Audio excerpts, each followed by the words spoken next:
Ramzan sugar mills reference में शहबाज शरीफ और हमजा शहबाज ने लाहौर की एहतसाब अदालत में जमानती मचल के जमा करा दिए। अदालत ने दायरा इख्तियार खत्म होने पर रमजान शुगर मिल्स रेफरेंस नैब को वापस भिजवा दिया था।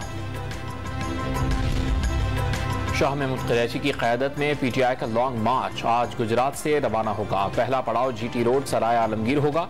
मोने सिलाही मेजबानी करेंगे। GT रोड को इमरान खान के पोस्टर्स से सजा दिया गया।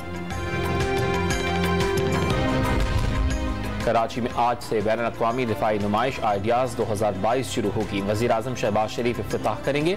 4 रोज़ तक जारी रहने वाली नुमाइश में 64 ममालिक शिरकत करेंगे। क्रूज मिसाइल हरबा पहली मरतबा फरोख्त के लिए पेश किया जाएगा। जदीद शॉपर ड्रोन्स और असॉल्ट राइफल्स भी तवज्जो का मरकज बनने का इम्कान। कराची में आलमी दिफाई नुमाइश के दौरान कारसाज रोड ट्रैफिक के लिए बंद रहेगा। नर्सरी से आने वाले शहरी ड्रिग रोड से राशिद मिनास रोड पर सफर कर सकेंगे। राशिद मिनास रोड से डालमिया रोड ट्रैफिक के लिए बंद होगा। नीपा चुरंगी से पीपल्स चुरंगी तक हैवी और कमर्शियल ट्रैफिक की इजाजत नहीं होगी। यूनिवर्सिटी रोड आम ट्रैफिक के लिए खुला रहेगा।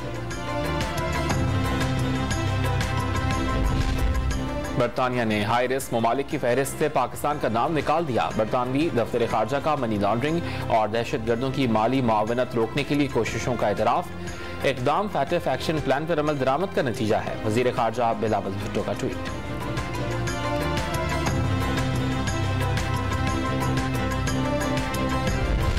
मौसम में खुनकी आते ही कराची के खजूर बाजार में रश में इजाफा। तरफ बढ़ते ही खजूरों की कीमतें आसमान से बातें करने लगी।